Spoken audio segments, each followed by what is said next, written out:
What is up, PeekskillMug fans out there? I guess you noticed today is something a little bit different. We're not actually filming all together.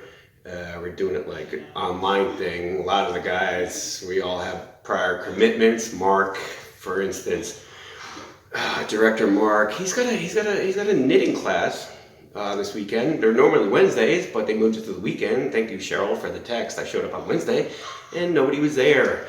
But Mark's really good. His stuff's going to be on Etsy soon. I can feel it. TW, our other great, production behind the scenes guy and comic relief for all you guys. He's at the AA meeting. That's normally Tuesday, and well, that got moved to the weekend as well. And thank you for the text, TW. I was going to go with you, apparently. Well, if you're not wanted somewhere, you might as well just play by your own rules. Why am I doing this to myself? Cheers. Oh, yeah, that was bad. That was weak. That was a weak shot. But anyway, moving on to the cast.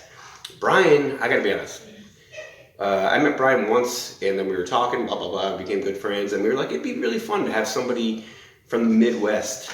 I thought it would be really fun to have somebody from the Midwest with different opinions on sports and everything else to have on the show. I thought completely wrong. I was totally wrong on that. But thank you for showing up for the, Brian, to the online thing today. I know it's very important to you and to us. Phil was going to have to bounce out early, right? Right, Phil? Because you have that photo shoot, that male swimwear photo shoot for that magazine. So, ladies, you're going to want to buy that calendar. And then Jack, Buffalo Jack, he's either in Buffalo for the Bills playoff game tonight, or he might have said he went to DC really early so we can get front row tickets for Biden's inauguration. I'm not sure. It's one of them. And then me, yeah, I just didn't want to hang out with you guys today. So guys, I told you we'd be back giving our NFL picks, and I'm going to lead it off here. We got 4 playoff games, divisional round, 2 in the AFC, 2 in the NFC.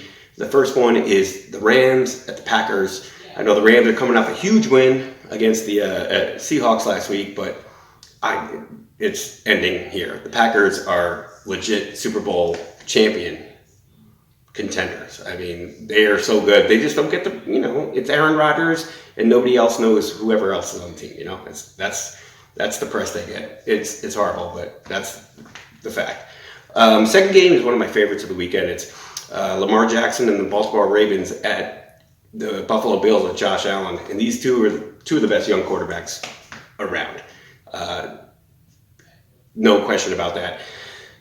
Could snow, could be bad weather. And Lamar Jackson, he said he's never played in a snow game. I'm like, how have you never played in a snow game? You're in the NFL. Yeah, he grew up in Florida. They don't have snow, whatever, but still. They're going to keep it close. It's only 2.5 points, which I think Buffalo, they think that's probably a slap in the face. So they're going to come out and play hard.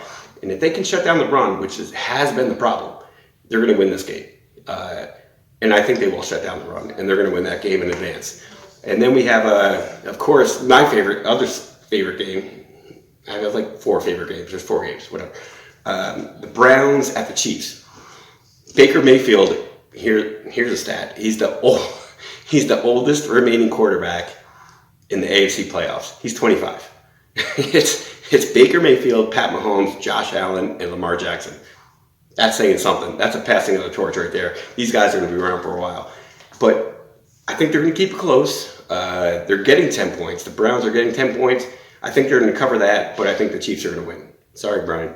And then the last game is the oldest dudes in the league, going from young to old. You got freaking Tom Brady and the Buccaneers going into New Orleans to face the Saints and Drew Brees. This is a bad matchup for Brady. The Saints create havoc on the defensive side, and Brady is still a little skittish back there when it happens. So I'm definitely going to go with the Saints in this one. But Jack, you went 5-1 last week, so I want to hear what your picks are. Let's go, buddy. What do you got? Hey, fellas. How are you? Craig, that was a great intro. Oh, my God. But you were only half right. I'm actually not down in Washington, D.C. I'm actually up in Buffalo in my buddy's basement. waiting patiently for the game, which is going to be a good one tonight. And before I get started, I just want to thank Mark for this knitted blanket, which I will need tonight because it's going to be 32 degrees up there. Perfect weather for the Bills. And TW, I hope you're doing all right, brother. We got your back, man, if you need any help. Here's to you. Yeah, so Brian, I definitely want the Browns to beat the Kansas City Chiefs. Truly. Just for you, just for me, it'll make for a great, great matchup. It really would. Actually, I have a question. What do you call 53 men watching the Browns game on Sunday? That would be the Pittsburgh Steelers. Anyways, in other sports news, the red-hot New York Knicks are 0-5 in the last 5 games. Here they go again. And also, in breaking news, the Jets hire a brand new coach. I don't know who he is, but I know Craig's excited about it, so I'm thinking he's probably a pretty good coach. Let's go Jets next year. Also, in breaking news in the Yankee camp, I think the biggest thing that came out of this week is probably not the same thing that Chris Lynch is thinking, but it's what I'm thinking. And that is the U.S. Postal Service is giving Yogi Berra his own stamp. God bless Yogi, baby. He was one of the best. So anyways, in the words of Yogi Berra, it's not over until it's over. But this week's podcast is over for me. I think I'm going to go to O'Neill's and do a little bit of tailgating before the game. And I just want to thank Governor Cuomo for my ticket.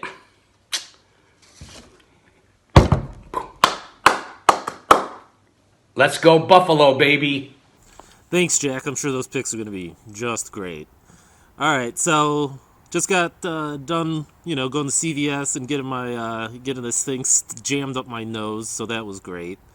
I tried doing my picks last night, but I was completely loaded. Thank you, Newburgh Brewery, as always, for keeping me liquefied. All right, let's just get right to it. Last week's picks, I think I went 4-2, so let's see. I had the Bills over the Colts, got that one. I did take the Seahawks over the Rams. The Rams had a really good day. I don't think they're going to be so lucky this week. Bucks over that Washington Football Club, though I will give the DC third backup quarterback a little bit of credit for playing a good game. I did not win the Ravens-Titans game, or maybe I did. I don't know. I have to go back and look at last week's tape because I don't think I was clear about it. I think my gut tells me I did take the Ravens and I should get that win, but I can't say for sure. Saints-Bears, that was easy. Saints won, though I will give Mitch Trubisky from Mentor, Ohio, right outside where I grew up, a little credit for making the playoffs, even though he wasn't a quarterback the whole time. And then, of course, the Browns-Steelers. Who in the fuck thought the Browns were going to win, first of all? Who the fuck thought the Browns were going to win or get a touchdown in the first 14 seconds after Pouncey flubs the first snap of the game?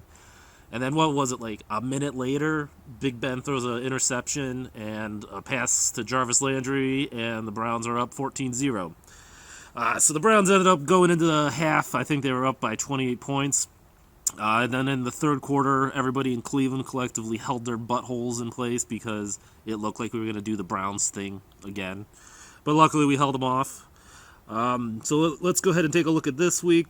First game of the week, 4:35 on Saturday, which is today. The Packers are given 6.5 points over the Rams. They're in Green Bay. This is the Packers game, no doubt about it. Ravens-Bills. Bills are given 2.5. I think this is the best game of the week. I think if you look at it, though, the Bills are probably going to come out on top. I'm going to pick them. I just think that they're one of the few teams in the league that can shut down Lamar Jackson. So there you go, Jack, you pile of crap. Bucks-Saints. Saints are given 3. Saints game. I mean, it's two geriatrics playing quarterback. So should be entertaining. I'm sure is going to be fucking awful to listen to. And you know it's going to be a Chris Collinsworth game, so he's never going to shut up about it. But the big game for me this week is the Browns going to visit the number 1 seeded Kansas City Chiefs in Arrowhead. A lot of storyline here. You got to look. Sammy Watkins talked a bunch of shit all week. You saw how well that worked with Juju in Pittsburgh the week before.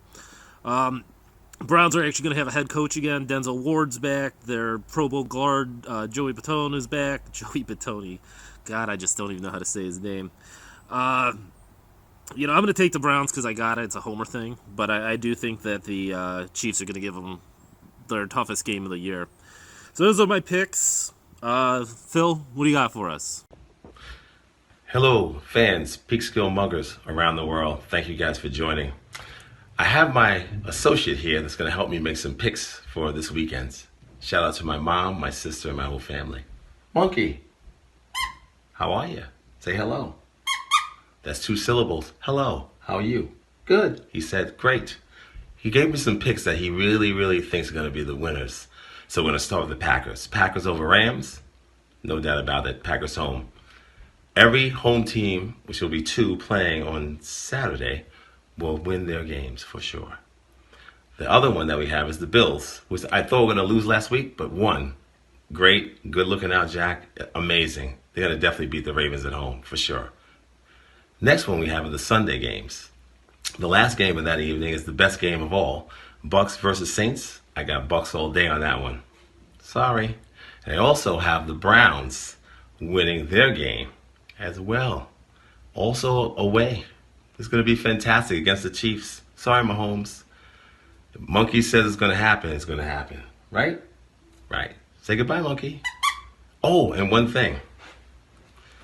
Men really can knit also. They can. Big up to our director. Marky, love you. Hey, you motherfuckers. What's going on? I'm not sure if I should even be on this. I wasn't really mentioned before, but I kind of sneak my way into every podcast, so fuck it, I'm doing it anyway. So I'll give you my picks, and then I have something else to talk about. Might have something to do with what I'm wearing. We'll get to that in a second. So my picks for the week, I'm going pretty chalky. I think I'm looking at my notes, I'm sorry. I got Green Bay, I got the Bills, I got KC, and I have the Saints. I know I went through that quick. I do think they all win. I don't think they all cover. My teaser actually is I'm going to take the Browns and the Rams. You get the Browns plus 17, and I believe you get the Rams plus 13.5. I don't think the other teams will cover. I just think that it's going to be close games. It's the playoffs. They're usually close games. Rams got a really good defense. Browns, not to say they're a good defense, but I just think they're gonna hang tough. I think they can run the ball a little bit, obviously, and do some things. But now on to what I really want to talk about, because Jack really loves this stuff. The New York Yankees. Big day today. Filming this on a Friday. We signed DJ LeMahieu. Great contract, 6 years, $90 million. I know it's a lot of years, but who cares? It's $15 million a year for a guy that just was top 3 in the MVP voting and won the batting title. Love it. Also signed Corey Kluber, 1 year, $11 million. Awesome. Great day for the Yankees. The other thing I want to talk about, I know I don't have a lot of time here, but UFC tomorrow night. Big UFC fight, big UFC week. There's 3 UFCs in the next basically 8 days. It's going to be amazing. Tomorrow night is Max Holloway versus Calvin Kattar. Crazy fight. Max Holloway, king of the featherweights, but it used to be it. Anyway, I think Calvin Kattar might get it done. He's plus 135. If you want to take a long shot, not a long shot, but I think it's a decent bet. Also, a violence fight. If you like violence, watch Carlos Condit versus Matt Brown. That's going to be sick. Next week, I'll talk about McGregor and Poirier. That's going to be insane. I can't wait. Everyone have a great goddamn day watching football, watching UFC. Good fucking times. And I love you, Craig. Hey guys, hope you enjoyed what we had for you today. Like I said, it was going to be a little bit different. We're doing the Zoom style podcast this week. Just, we wanted to get you guys our picks and check in on everybody. But like I said, everyone was busy this weekend. So next week we should be back in our regular form all together, our shenanigans and all that stuff. But thanks for hanging out. Thank you. Big thanks for Mark for putting this all together, of course. And of course, you guys who sent your picks in. Great job today. And can't wait to see you guys next week. All right, tune in. Later. Once again, peace, love, respect from Buffalo Jack, from Buffalo, New York, baby.